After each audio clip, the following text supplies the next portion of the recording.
Hello class, good morning. Okay, so before we start, GR, can you lead the prayer?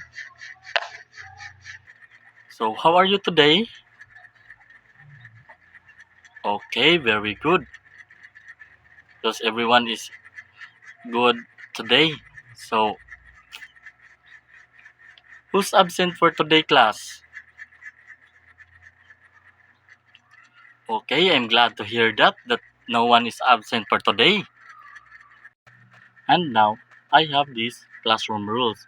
So kindly read everyone. So you already understand what are the classroom rules. Okay, so now let's sing the ABC song. So, 1, 2, 3, sing.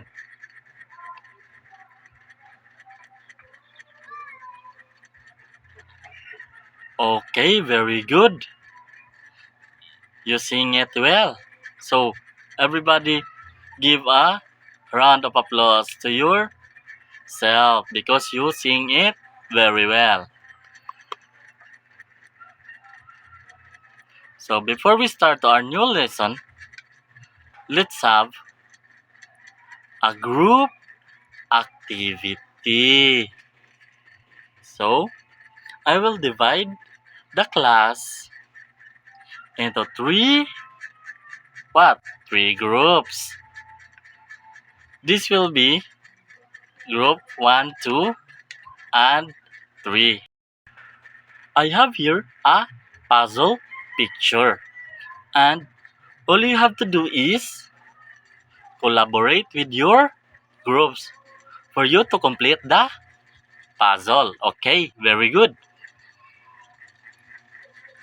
So, first picture. This one is for group 1. Then, second one is the group 2. So, you will arrange it according to the picture. Raise your hand if you arrange it. I will give 3 minutes to complete the task. Are you ready? Okay, very good. You are ready? Okay, Yumi, start now. Did you complete the puzzle? Okay, good. Can you tell me what picture is this? Or is that? Very good. It is an apple. Apple begins with letter A. Very good. And the sound is A. Okay. Now let's say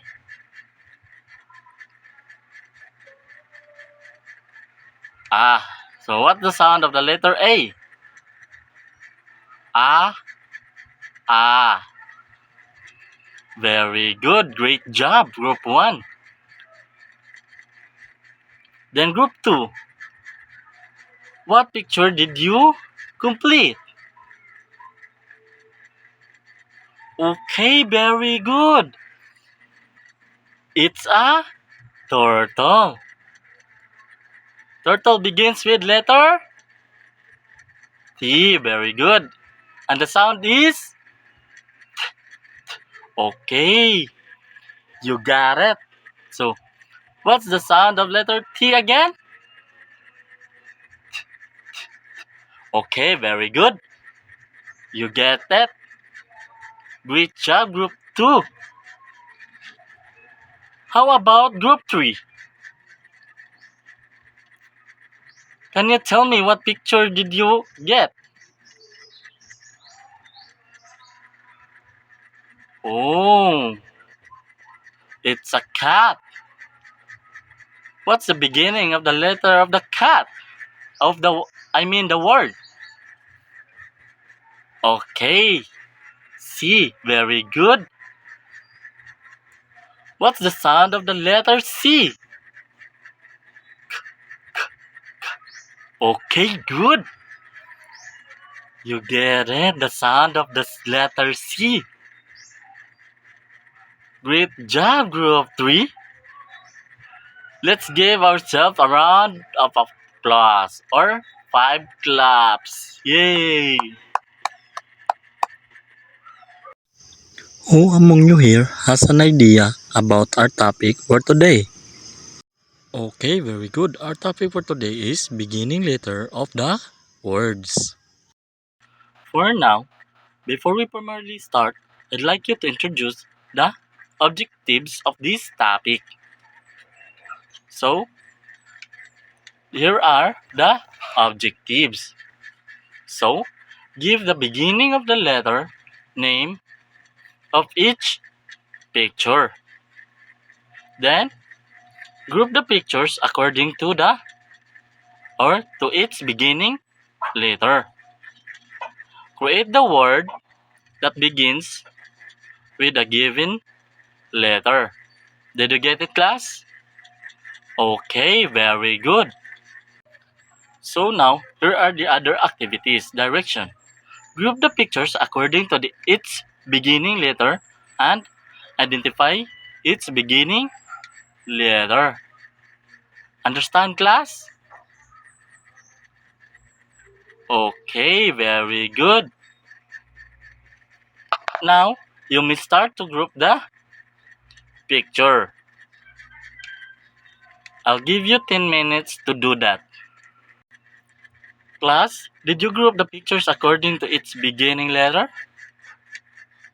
Okay, very good. How did you find the answer? What is it difficult to determining the beginning letter? Okay, very good. Based on our activities, what is beginning? Okay, to be able to read the word, we must be able to recognize the beginning letter of the word. When we say beginning letter, T means the first letter of the word. Example, table. The word dress begins with letter T. Then pencil. The word pencil beginning letter is P. Books begin with letter B. This word with letter S.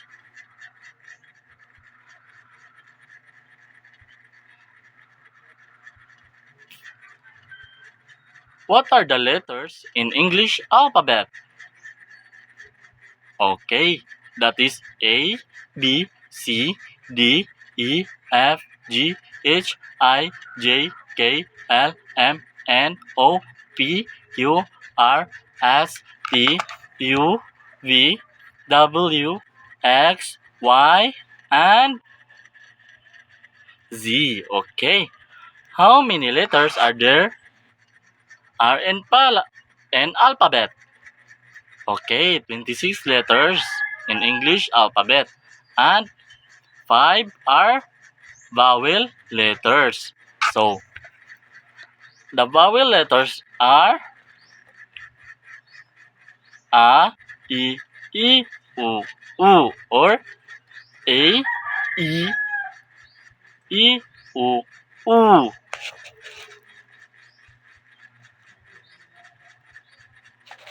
So, 21, and there are 21 consonant letters. So, B, C, D, F, G, H, K, L, M, N, P, Q, R, S, T, V, X, Y, and Z.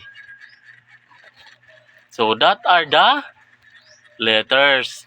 Or when we say it may be the start of the word or beginning of the word. Since you already have the idea on how to identify and give the beginning of the letter of the word or the name of the objects, so we will have a exercise activity. Are you ready, class? Okay, direction. Look at the pictures and write the beginning letter to complete the word. Okay, very good. Did you understand? Okay. Alright, you may start now. Okay, now let's have an assessment to test if you already understand what is our topic for today. And direction. Write the missing letter of each underlined word to complete the sentence. Understand the direction, class? Okay, very good. Now you may start answering.